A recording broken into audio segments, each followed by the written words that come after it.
Hey, welcome to my spooky life. My name is Karma. Starting off, I'd like to apologize for the quality of this video. It's really low. I know it's because I'm using my front-facing camera. I've literally been recording for the past 2 hours, and it keeps cutting off like midway through the video. It says 3 minutes in, 5 minutes in, and 8 minutes in. It just stops recording, and at the worst possible moment. And I'm like, okay, well, I need to get through this, so it's going to be front facing for this time until I figure out a way to post something behind the camera so I know that it's still recording. Like right now, I can look over and I'm like, okay, it's still going, and the battery is charging. It's connected to the power lines. There's no way that battery is going to run out. So last time I mentioned that I want to visit haunted locations and stuff, and I still do.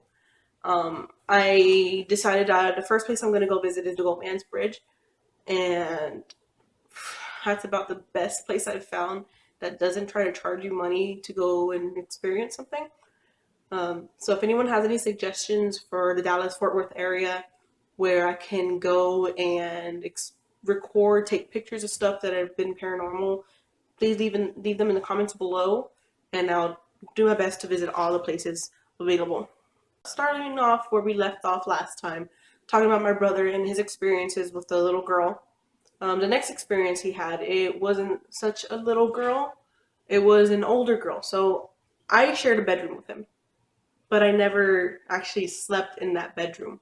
I would always sleep with my parents.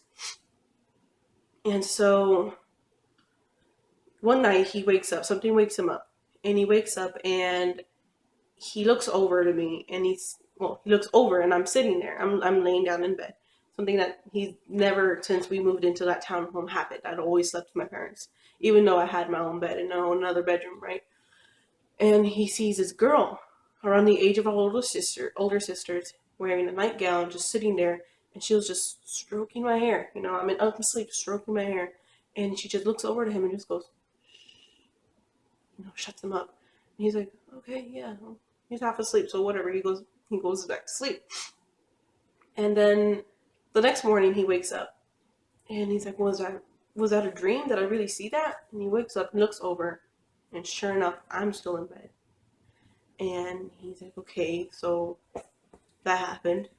It wasn't our older sisters, because they didn't even own nightgowns. They never wore nightgowns. They wore t-shirts and some shorts.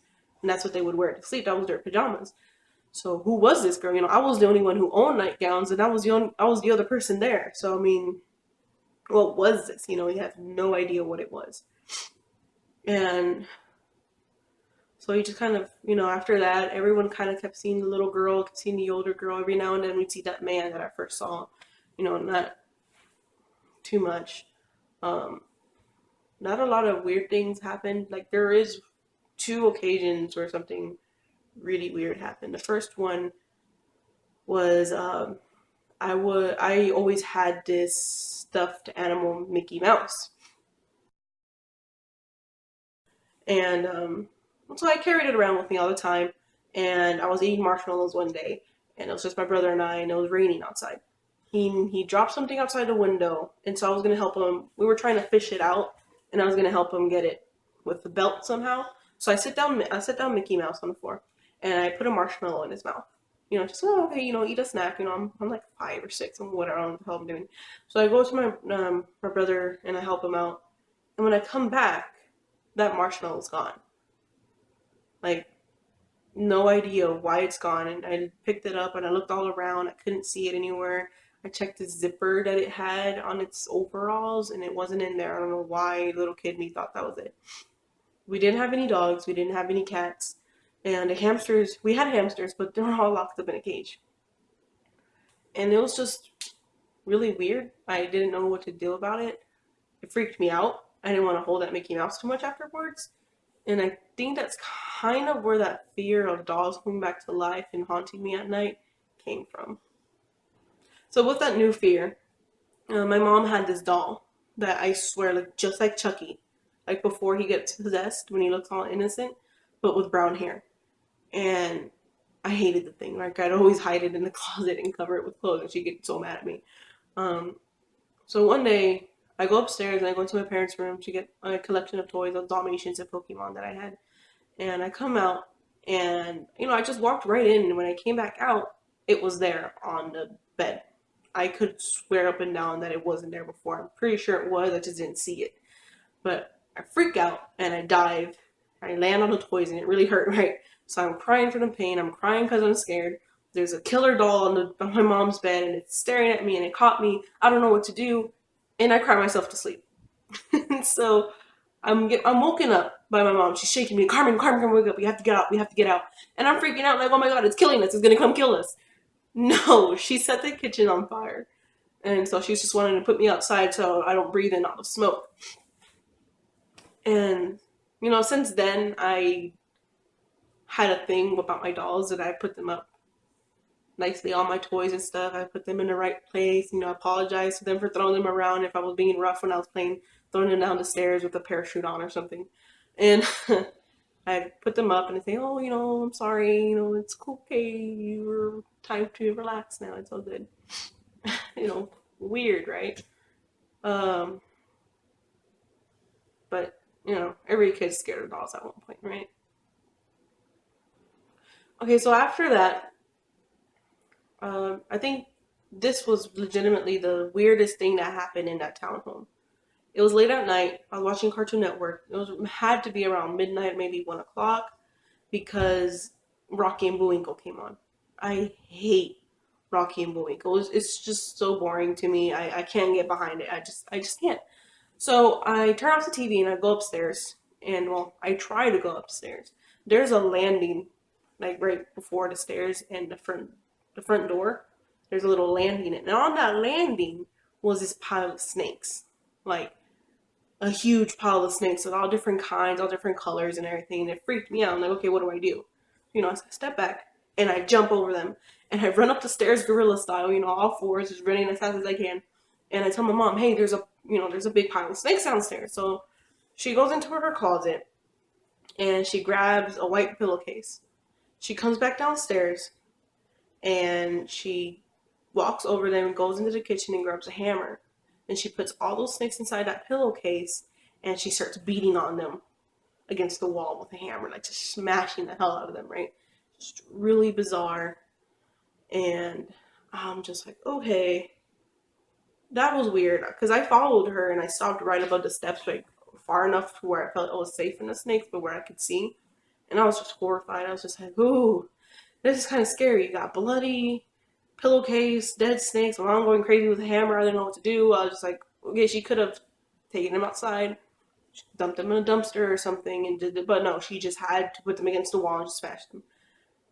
It freaked me out a little, I don't know if it's at this time she was worshiping La Santa Muerte. It's kind of a thing that, from what I've heard, isn't really a positive thing. I'll go over more about it on Instagram or the Tumblr, so if you want to go see that, follow those links. I'm gonna post them below.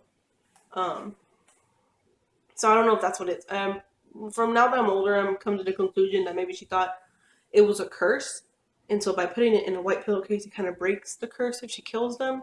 I'm not sure. It was just really bizarre. But that was the last thing that happened in that townhome. After that, we moved out. We moved around and stuff, and then we ended up getting a house, which we lost. My parents got a divorce, and there's a whole custody thing going on.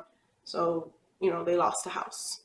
And my sister and I, my younger sister and I, moved with my dad to some other apartments. So we moved into these apartments. Those apartments, they're called Pier Club, and my family had moved into those apartments first when we first came down from California. And it's funny how we went to a full circle and we ended up in those apartments again. While living there, I didn't see any more ghosts, but I did see my first UFO experience. I did have my first UFO experience. That pool didn't close till 10 p.m. So it was around 9:30. We were out there, and I was floating around and looking up into the sky because there was nothing else to do. It's late at night. There's no one out there, and I see these four red lights form like a triangle and just fly across the sky, right past the apartments. And, I freak out. Water goes up my nose. I'm coughing. I'm trying to point it out, and my dad doesn't see it. No one else sees it. At this point, I had already seen fighter jets. The NASA's right around the corner, so we've seen a whole bunch of stuff like that. I knew the difference between an airplane, a helicopter, and a fighter jet because they all made sounds. This thing didn't make any noise at all. It just zoomed past. The wind picked up and everything, but no sound. And it was just really freaky. So that stayed in my head for a while, and I couldn't get past it. Like, well, what was that? And well, maybe like half a year later, it's around Thanksgiving. We're at my dad's company. He worked at this, I think they're called Homestead Motel or something, and it was right next to the Six Flags that used to be there down in Houston. And it's at night. The moon is huge, beautiful. It's yellow. There's a lot of wind. It's really cool. The temperature, it's cold. It's my favorite type of night, right? And then we're out there with my younger sister because all the adults are inside one of the big hotel rooms and, having a little employee party. And so there's some other kids there. We're all outside. We're bored out of our minds. I'm just staring at the moon, and I hear a kid yell, "Hey, what's that?" And we all look up, and there's all these red lights, the exact same type of lights that I had seen not too long ago. And they were kind of in a bird formation. You know how they form that triangle, but at this time they were moving. One was moving one place to another, like reforming several times. And they just kept moving forward, right? Again, no sound. So it's not an airplane or anything. And so we're running. All of the kids are running. We're just running out of there. We're trying to go beat it to our parents before it goes away. No one can see them. We try to pull them out. By the time an adult comes out, it's gone. We're all freaked out because, well, what was that? There's a whole bunch of red lights. There's no sound. I'm mostly freaked out because I had already seen something like that before. And I'm fairly certain that it was some, UFOs are unidentified flying objects, not necessarily aliens, but there's something going on. And I have no idea what that could have been. So after that, nothing really happened. I didn't see anything again until I turned 11, and something happened with my parents, and without my dad's consent, we ended up in Mexico with my mom, my younger sister and I. And so we're in Mexico, and that's where some more things happen. But I'll get to that next time. That's all the time I have. I actually made it without having to completely turn off the camera. Again, I'm sorry about the quality. I'll try to figure something out next time. Maybe, I don't know if it's, drainage because stuff still happens, paranormal and ghost-wise. So I don't know if that's what's going on. Me talking about it's kind of stirring things up. I'm not sure, but I'll figure something out. Again, if you have any ideas or any locations that you know of where I can go, where I don't have to pay an entry fee or stay the night or anything that can be just like a cash cow kind of thing to try to get more paranormal people to go there. Like I said, I'm going to Goatman's Bridge. Any ideas, please leave them in the comments below.